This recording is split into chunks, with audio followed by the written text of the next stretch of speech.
Bapak Ibu yang terkasih di dalam nama Tuhan Yesus, para hamba-hamba Tuhan, pendeta Gereja Kristen Baitani yang berasal dari berbagai tempat, sehingga kita bisa berada di tempat ini, memenuhi undangan untuk menghadiri Kongres Sinode kita yang ke-8, yang sedianya seyogyanya akan yang diadakan pada tahun lalu, dikarenakan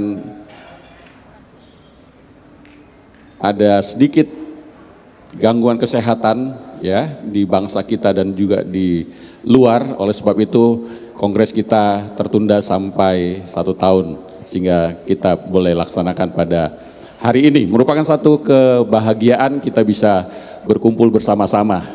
Puji Tuhan.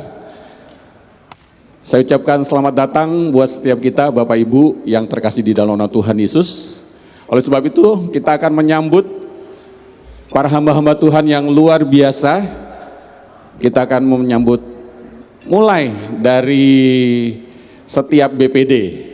Ya, saya mau panggil dulu dari BPD yang dari Sulawesi, boleh bangkit berdiri. Kita mau lihat kehadirannya. Mana? Boleh bangkit berdiri, boleh angkat tangan mungkin. Haleluya, mari kita berikan aplaus buat para hamba Tuhan yang datang dari BPD Sulawesi. Puji Tuhan, Tuhan memberkati. Sekarang kita menyeberang ke Kalimantan, Tengah, BPD Kalimantan Tengah. Mari semuanya boleh bangkit berdiri, lambaikan tangan, kita berikan aplaus buat saudara-saudara kita, hamba-hamba Tuhan yang luar biasa. Tuhan memberkati. Kita ke BPD Jawa Timur. Puji Tuhan, mari para hamba-hamba Tuhan yang luar biasa boleh bangkit berdiri, lambaikan tangan, mari kita berikan aplaus buat hamba-hamba Tuhan dari BPD Jawa Timur. Ya, mereka juga sebagai panitia pelaksana yang luar biasa sudah menyiapkan kita sehingga pada hari ini kita boleh ada di tempat ini. Selanjutnya kita menyambut kekasih-kekasih Tuhan, hamba-hamba Tuhan dari BPD Jawa Tengah. Mari bangkit berdiri, lambaikan tangan, kita berikan sambutan yang meriah. Haleluya, Tuhan memberkati. Selanjutnya saya mengundang para hamba-hamba Tuhan yang tergabung dari BPD DKI, Banten, Jabar, Lampung, Kalimantan Barat. Mari bangkit berdiri bersama-sama, lambaikan tangan, berikan aplaus yang luar biasa. Haleluya, Tuhan memberkati. Kita menyeberang ke Sumatera, ya, BPD dari BPD Sumbakut. Mari boleh bangkit berdiri bersama-sama para hamba-hamba Tuhan yang luar biasa, kita sambut. Oh haleluya, puji Tuhan, Tuhan memberkati. Kemudian dari Kepulauan Riau, mana? Dari BPD Kepulauan Riau, puji Tuhan, Tuhan memberkati, kita berikan aplaus. Dan satu lagi BPD yang baru terbentuk, yaitu BPD Kepulauan Nias. Mari bangkit berdiri, puji Tuhan. Tuhan memberkati, haleluya, puji Tuhan.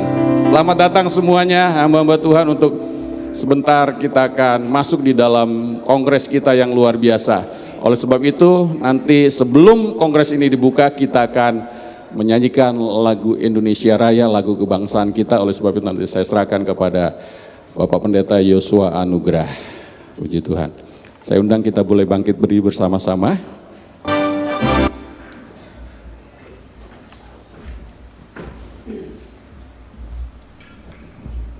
Mari dengan sikap sempurna kita menaikkan lagu ini dengan segala hati sebagai tanda cinta kita.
Puji Tuhan.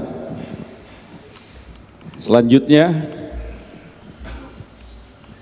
kongres kita sebentar akan dibuka oleh Ketua Umum Sinode Gereja Kristen Baitani. Oleh sebab itu, waktu dan tempat saya persilakan kepada Bapak Pendeta Pritono Caturwaluja boleh membuka kongres kita.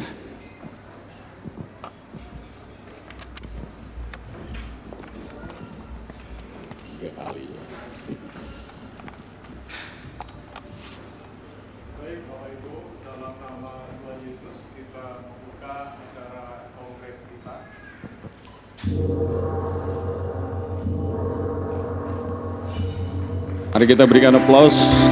Tuhan memberkati. Terima kasih Bapak Pendeta Pritono Caturwaluja sudah membuka mengesahkan kongres kita pada sore hari ini. Puji Tuhan.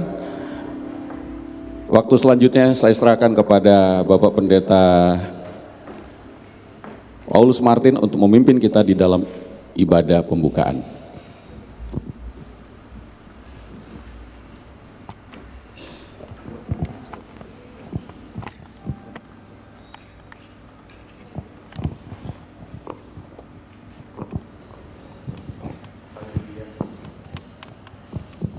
Haleluya. Mari kita berikan tepuk tangan yang meriah bagi Dia, Raja di atas segala raja.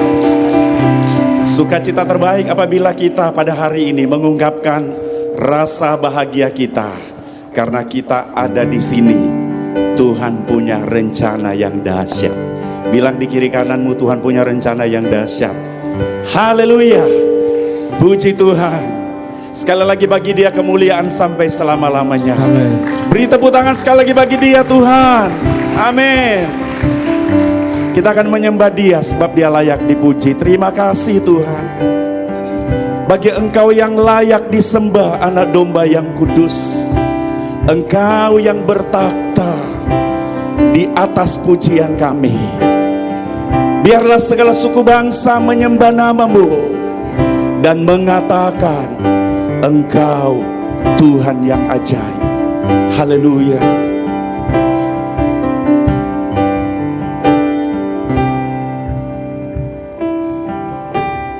Besar dan ajaiblah karya-Mu, adil dan benarlah jalan-Mu. Raja segala bangsa yang maha kuasa, mulia nama-Mu. Besar dan ajaiblah karya-Mu, besar dan ajaiblah karya-Mu, adil dan benarlah jalan-Mu.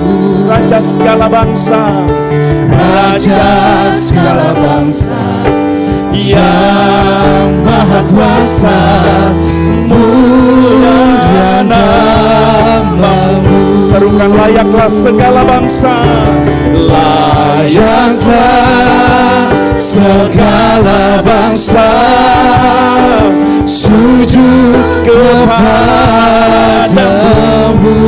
Sebab Kau Allah yang kudus Tuhan, Kau Allah yang kudus, layak disembah, layak disembah. Sama-sama katakan, besar dan ajaiblah karya-Mu,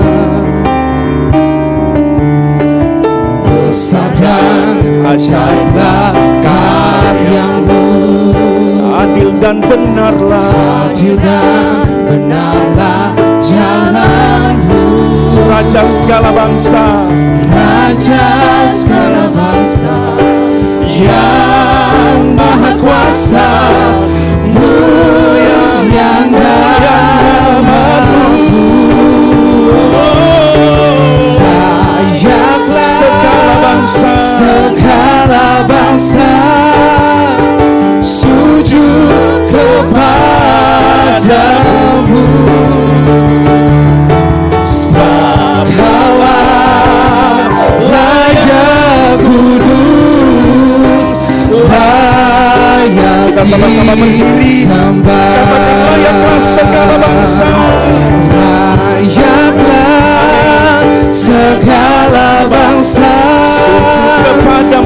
sujud kepadamu, sebab Kau Allah yang kudus, layak Sebab Kau Allah yang kudus, sebab Kau Allah yang kudus, layak sebab Kau Allah yang kudus Tuhan. sebab Kau Allah yang kudus. Beri tepuk tangan yang meriah bagi Dia Tuhan kita. Layak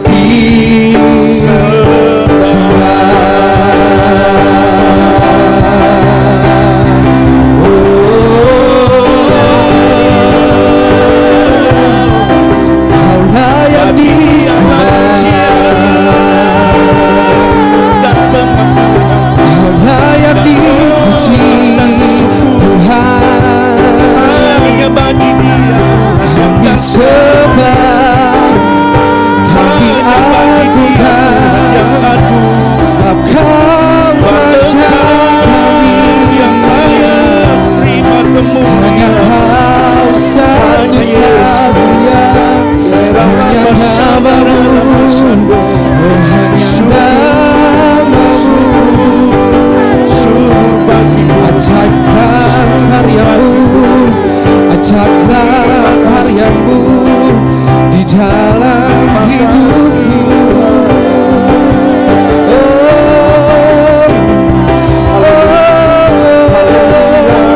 Hanya Kau yang layak dipuji. Tuhan, kami sembah Kau Tuhan, hanya nama-Mu. Di bawah kolong langit ini tidak ada nama lain yang diberikan kepada manusia yang olehnya dia dapat diselamatkan, selain hanya ada di dalam nama-Mu, di dalam nama Yesus. Bagi Dialah pujian, bagi Dialah kemuliaan, bagi Dialah pengagungan setinggi-tingginya. Bagi Yesus Kristus Tuhan, terpujilah nama-Mu. Demi nama Yesus, sama-sama kita katakan amin. Haleluya. Biarlah segala suku bangsa memuji dan menyembah Dia. Puji Tuhan. Kita bersorak buat Tuhan. Semua bertepuk tangan bagi Dia.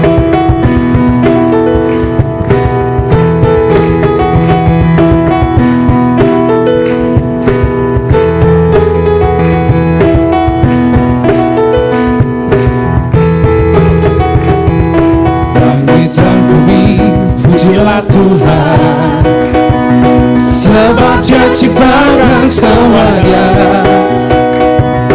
Keagungan-Nya menghiasi langit bumi, sembah sujud di hadapan-Nya. Langit dan bumi pujilah Tuhan.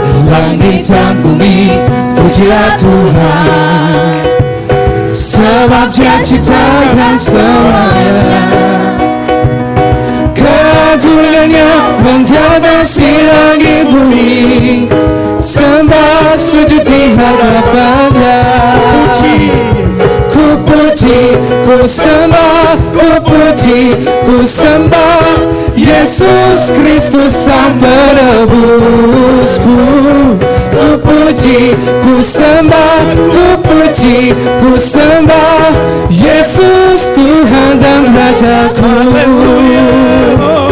Haleluya, amin. Haleluya, amin. Haleluya, amin. Haleluya, amin. Haleluya, amin. Haleluya, amin.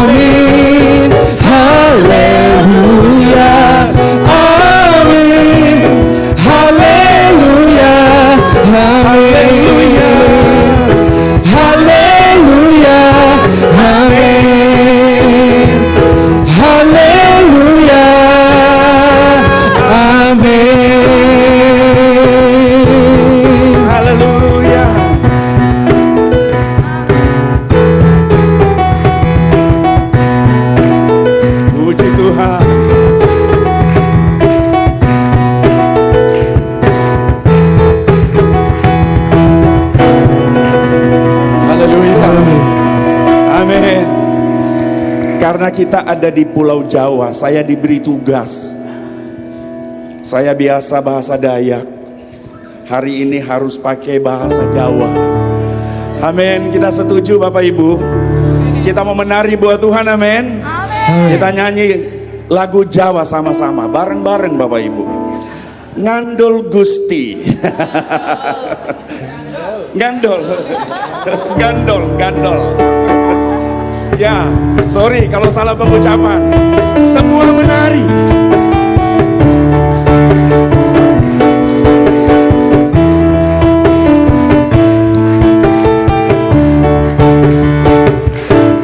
Gandol Gusti, Gandol Gusti, Gandol Gusti. Saben dino dino wengi Gandol Gusti. Yes. Gandol Gusti, Gandol Gusti, Gandol Gusti. Saben dino dino wengi Gandol Gusti. Kula amung percaya ora bakal cilaka sampe goreng gumoyo selaminya. Hatiku ayo tentrem, hatiku saya seneng, saben dina kula Gandol Gusti. Yes.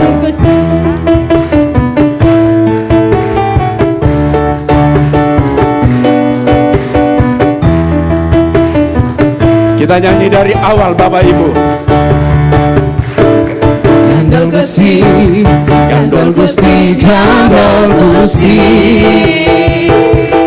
Saben dino wengi Gandol Gusti. Gandol Gusti, Gandol Gusti, Gandol Gusti. Saben dino wengi Gandol Gusti. Kula amung percaya ora bakal cilaka nanging uripku mulya selaminya. Hatiku ayang tentrem, hatiku saya seneng, saben dina kula Gandol Gusti. Kula amung percaya, kula amung percaya ora bakal cilaka nanging uripku mulya selaminya. Hatiku ayo tentrem, hatiku saya seneng, saben dina kula Gandol Gusti. Saben dina kula Gandol Gusti. Saben dina kula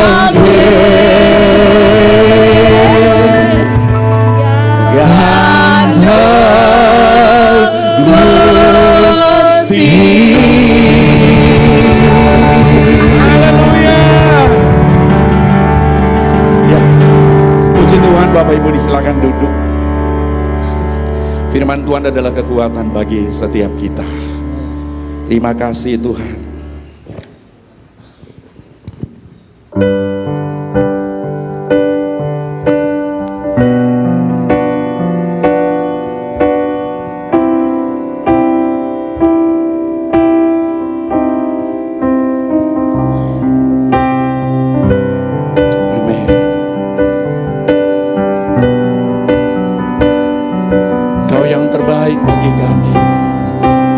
Kau yang terindah Tuhan. Kau sungguh indah tiada taranya, sungguh menakjubkan, sungguh ajaib untuk dimengerti, lebih dari semuanya ada hikmatmu selami kasih-Mu dalam tak terduga. Kau sungguh indah tiada taranya, mulia dan berkuasa. Ku kagum hormat akan Engkau, ku kagum hormat akan Engkau. Kau Allah yang layak dipuji, ku kagum akan Engkau. Ku kagum hormat akan Engkau, ku kagum hormat akan Engkau. Kau Allah yang layak dipuji, ku kagum akan Engkau. Kau Allah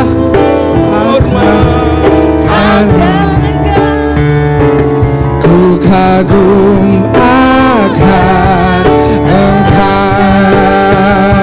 Kau Allah yang layak dipuji, ku kagum akan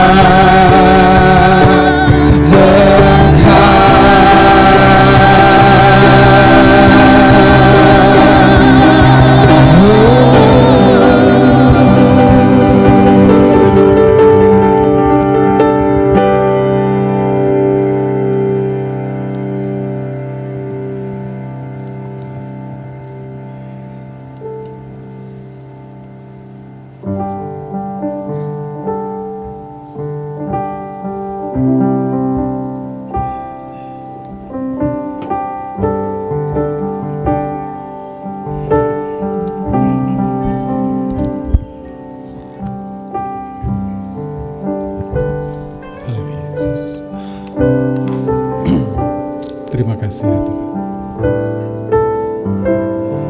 Haleluya.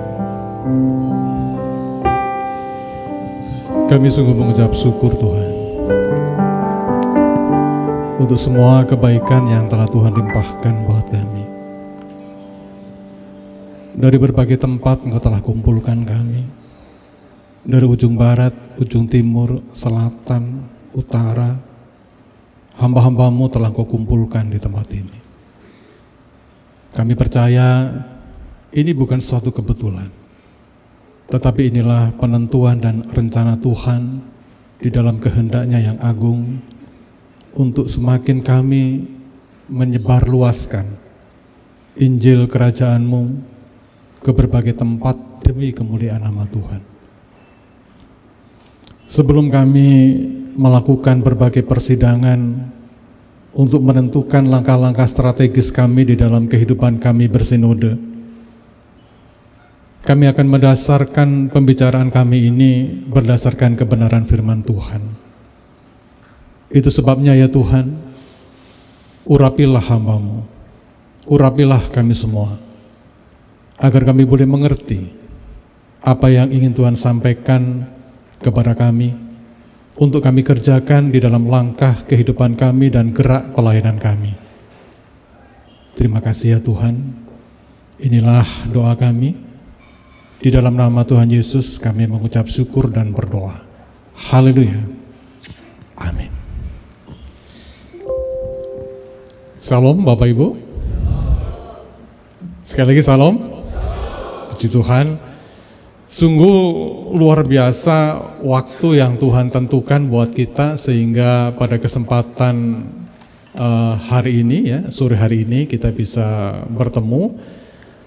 Sebetulnya memang kongres kita ya, kongres yang ke-8 ini mestinya harus dilaksanakan pada tahun kemarin, tahun 2021, tetapi oleh karena terkendala pandemi di seluruh dunia secara global, Maka berdasarkan kebijakan dari pengurus sinode bersama dengan Dewan Pertimbangan Sinode memutuskan untuk diundur dan sampai saat ini baru bisa kita laksanakan. Tentunya ini bukan suatu kebetulan bahwa kalau kita percaya bahwa Tuhan menentukan segala sesuatunya, ini pun adalah penentuan Tuhan. Nah saudara, 2 tahun kita telah melewati masa pandemi di mana ada banyak perubahan-perubahan yang dipaksakan Tuhan dalam kehidupan kita, baik kehidupan secara pribadi ataupun secara pelayanan. Saudara, tidak bisa dipungkiri, saya mau katakan bahwa ada beberapa teman kita, para hamba Tuhan, para pelayan Tuhan yang telah berpulang ke rumah Bapa di sorga oleh karena pandemi ini. Tetapi tidak hanya itu yang bisa kita perhatikan, yang bisa kita simak, tetapi juga beberapa model pelayanan kita mengalami berbagai macam perubahan yang harus kita lakukan. Mau tidak mau, suka tidak suka, semua mengalami bagaimana tiba-tiba kita oleh karena situasi tidak bisa beribadah bersama-sama. Bagaimana yang dulu kita tidak terlalu peduli dengan gawai, dengan device elektronik kita, tiba-tiba kita begitu terpaku, begitu terikat oleh berbagai macam device, gawai dari berbagai macam perangkat alat-alat teknologi informasi. Perubahan-perubahan ini tidak bisa tidak, harus disiasati oleh gereja. Dan kita sebagai Sinode Gereja Kristen Bethani sebagai sebuah organisasi aras nasional bicara tentang gereja, mau tidak mau kita dipaksa untuk menghadapi perubahan-perubahan yang terjadi di dalam dunia ini, dan tentunya perubahan itu juga mendesak, mendorong kita agar gereja pun mengalami atau mengikuti perubahan-perubahan tersebut. Berangkat dari hal inilah Bapak Ibu, hari ini saya ingin bicara sebagai Ketua Umum Sinode Gereja Kristen Bethani, satu tema yang bisa kita renungkan, kita pelajari, kita telaah, dan itu sudah terpampang di depan kita. Gereja yang siap menghadapi perubahan zaman. Saya ingin katakan bahwa gereja tidak boleh, tidak pernah, dan tidak bisa beku pada satu posisi. Gereja terus-menerus mengalami perubahan-perubahan. Bahkan kalau kita melihat dalam tinjauan sejarah perjalanan bangsa kerajaan Allah, bangsa-bangsa yang ada di dalam kasih karunia Tuhan, mereka didesak untuk terus-menerus mengalami berbagai macam perubahan.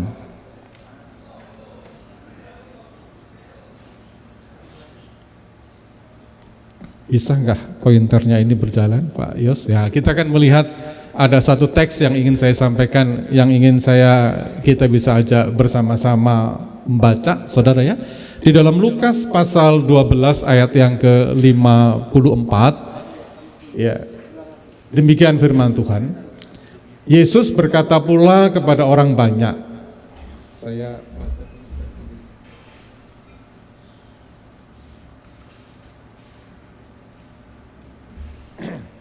Ya, di dalam Lukas 12 ayat 54 sampai 57 dikatakan begini. Yesus berkata pula kepada orang banyak, apabila kamu melihat awan naik di sebelah barat, segera kamu berkata akan datang hujan, dan hal itu memang terjadi. Dan apabila kamu melihat angin selatan bertiup, kamu berkata hari akan panas terik, dan hal itu memang terjadi.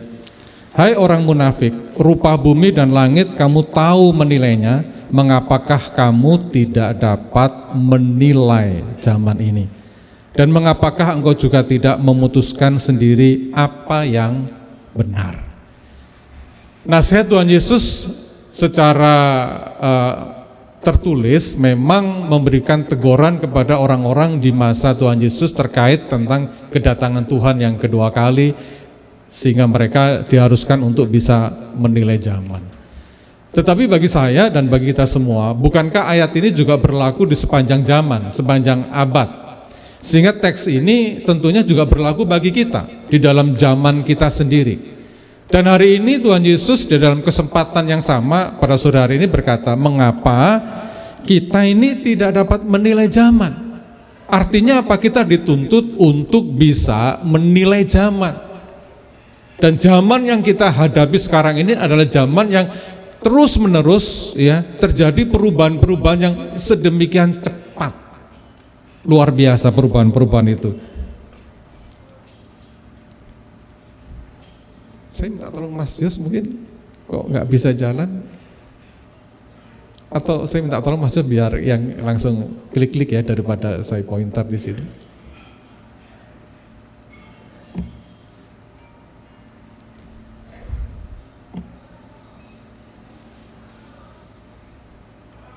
Oke, slide berikutnya. Nah, yang terlalu cepat itu Pak, mundur lagi. Nah, Bapak Ibu, saya ingin bersama-sama belajar tentang bagaimana perjalanan bangsa Israel ya di dalam konteks perubahan ini. Yang pertama kita melihat dari tinjauan sejarahnya. Nah, saudara, bagi kita para pelayan Tuhan pasti tidak asing dengan peristiwa pembuangan bangsa Israel menuju ke Babel, dan itu terjadi pada sekitar tahun 586 sebelum Masehi. Saya yakin kita semua belum lahir ya pada masa itu. Mungkin baru direncanakan, tapi belum dieksekusi. Nah, saudara, perubahan-perubahan itu menyebabkan mereka tidak lagi memiliki bait Allah.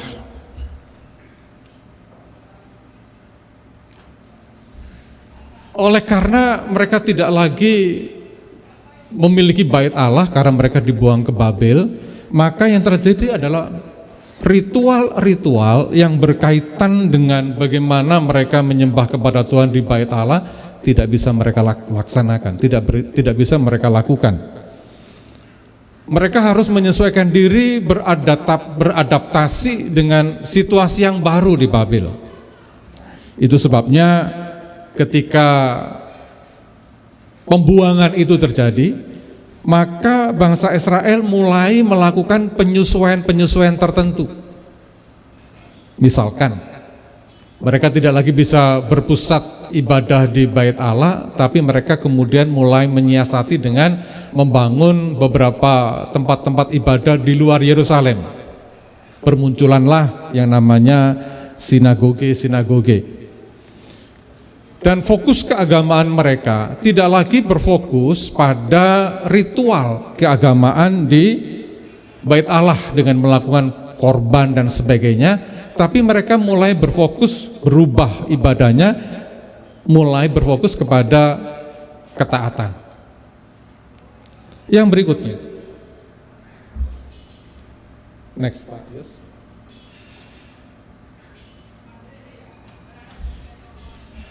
Perubahan semacam ini ya, saya yakin juga tidak hanya berhenti pada bangsa Israel. Gereja pun juga mengalami berbagai macam dinamika perubahan. Kita tahu bahwa gereja lahir pada hari Pentakosta ya, pada abad pertama. Kemudian gereja juga mengalami perpecahan. Orang-orang teolog mengatakan itu skisma ya, perpecahan gereja. Ada gereja timur dan ada gereja barat. Kemudian pada abad yang ke-6, ke-16 gereja mengalami reformasi, muncullah Martin Luther, John Calvin dan lain sebagainya. Dan ternyata perubahan-perubahan itu terus terjadi sampai pada dekade-dekade selanjutnya. Terus coba Bapak Ibu, saya ingin perlihatkan gambar dari berbagai macam model perpecahan-perpecahan yang ada di dalam gereja ya, di dalam dunia ini. Kalau saudara melihat, ini adalah sebetulnya gambar ini adalah sampul buku dari hamba Tuhan Indonesia Bapak Dr. Ari Tonang ya, ketika dia bicara tentang berbagai macam perpecahan gereja. Saudara bisa melihat, pertama itu gereja cuma satu yang di Yerusalem itu. Kemudian terjadi skisma, gereja pecah menjadi gereja barat dan gereja timur. Gereja timur itu kemudian muncul beberapa, ada Koptik, Yakobit dan sebagainya. Itu berpusat di sekitar Rusia sana. kemudian gereja barat yang dimotori oleh gereja Katolik Roma, seperti yang saya bilang tadi, pada abad ke-16 kemudian terjadi perpecahan, muncullah gereja Protestan. Nah, gereja Protestan kemudian muncul dengan berbagai macam aliran-aliran. Ada gereja evangelikal episkopal, ada metodis, ada gereja reform presbiterian, gereja karismatik, pentakosta, dan sebagainya. Apa sih yang saya maksudkan dengan sejarah ini, Bapak Ibu? Yang ingin saya maksudkan adalah bahwa gereja itu tidak bisa lepas dari berbagai perubahan-perubahan yang terjadi. Perubahan-perubahan itu sebagai sebuah keniscayaan di dalam perjalanan kehidupan bergereja. Dan saya yakin bahwa perubahan-perubahan yang tadi itu tidak berhenti sampai di situ.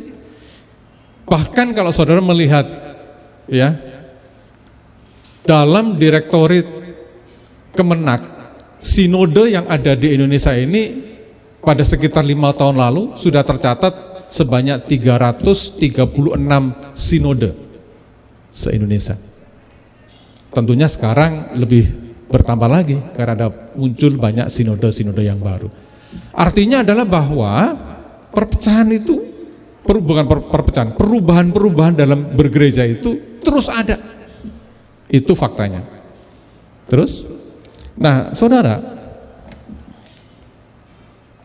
sekarang kita memasuki sebuah era di mana perubahan itu betul-betul menggejala dengan begitu luar biasa.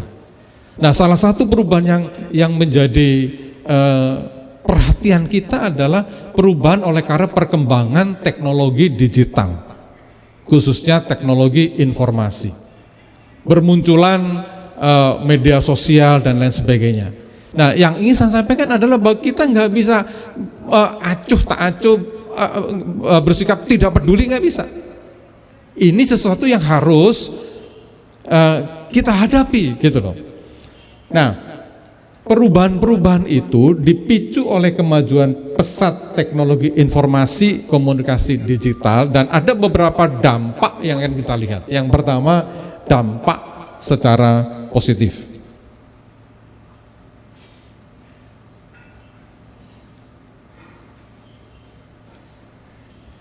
Kita bisa melihat dalam tampilan ini, dampak positifnya misalkan, dulu kita nggak pernah menyangka bahwa kita bisa terkoneksi dengan berbagai individu di seluruh dunia, tapi hari ini bisa. Contoh misalkan, Sabtu kemarin di Malang ada kejadian yang sangat luar biasa, peristiwa musibah para supporter Arema.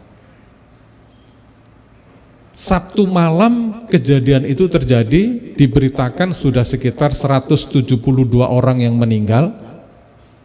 Berita di bawah tangan itu sudah sekitar 200 orang. Tapi pengumuman resmi dari pemerintah sekitar 172 orang yang meninggal. Itu Sabtu malam. Tidak butuh waktu besok, tidak butuh waktu sekian jam. Pada waktu yang sama, berita itu sudah tersebar ke seluruh dunia. Klub-klub ya internasional, klub-klub besar menyampaikan ucapan keprihatinan dan sebagainya. Ini dampak dari teknologi informasi. Ini dampak yang positif. Terhubungnya individu-individu dari seluruh dunia. Yang kedua, seperti yang saya bilang tadi, komunikasi dan informasi terjadi dalam hitungan waktu yang real, yang waktu yang sama, on time, pas. Mungkin bagi bapak-bapak atau ibu-ibu yang anaknya kerja di luar negeri, di luar kota, kalau dulu mau ketemu mereka agak kesulitan, nulis surat pun butuh waktu 2, 3, 4 hari. Tapi hari ini oleh karena komunikasi kita bisa langsung dalam waktu yang sama, real time, kita bisa ngobrol dengan mereka. Itu dampak yang positif. Kemudian dunia diperluas dengan ruang-ruang virtual, tempat komunitas-komunitas virtual yang terjadi di mana-mana. Dan jangan lupa di Indonesia pun hari ini sudah ada beberapa gereja yang melakukan pelayanan dalam pelayanan dunia metaverse. Jadi orang tidak perlu ke gereja, tidak perlu pergi, tapi bisa bergereja di sebuah ruangan dan lain sebagainya oleh karena teknologi metaverse. Siapa tahu dari antara bapak-bapak ya jemaat GKB ada yang memulai untuk melakukan pelayanan metaverse. Siapa tahu? Siapa tahu misalkan GKB yang ada di atas Gunung Semeru, GKB Ranupane, ya kan? Atau yang dari Nias ya, Pak Pius ya, bikin pelayanan metaverse begitu, semua orang bisa kumpul dari berbagai macam tempat. Saya masih ingat Bapak Ibu, dulu sebelum saya ketua umum masih ketua lah begitu, untuk menghubungi Pak Pius di Nias itu kesulitannya luar biasa itu. Saya seringkali guyon sama Pak Pius, nggak lancar Pak ini, cobalah naik ke atas pohon, semakin tinggi engkau di atas semakin lancar komunikasi kita. Tapi itu dulu, sekarang nggak. Mau kontak Pak Pius gampang, tinggal angkat telepon. Ya sekarang kita tanya, gimana Pak Pritono kesehatannya, gitu ya Pak Pius ya. Oh dasar teman saya satu ini. Kenapa? Itu oleh karena kemajuan perkembangan komunikasi digital yang luar biasa.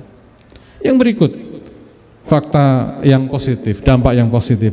Dunia menjadi serba telanjang, semua bisa mengakses. Jadi saya mau kasih tahu Bapak Ibu, kalau ada pendeta GKB, katakanlah di tempat yang terpencil, Anda berbuat dosa di situ, nggak usah hitungan minggu atau bulan, pada waktu yang sama berita Anda itu sudah tersebar luas. Sinode cepat tahu dan surat pemberhentiannya cepat nyampe, kan begitu. Iya kan? Jadi dunia menjadi semakin telanjang. Ini dampak positifnya.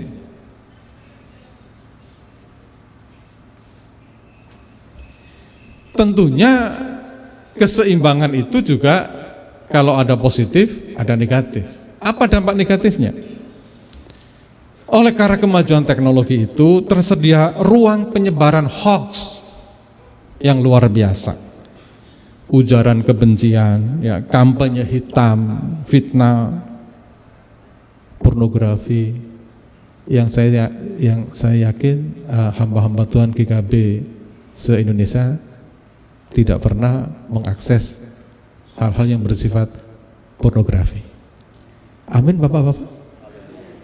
Susah ngomongnya. Amin.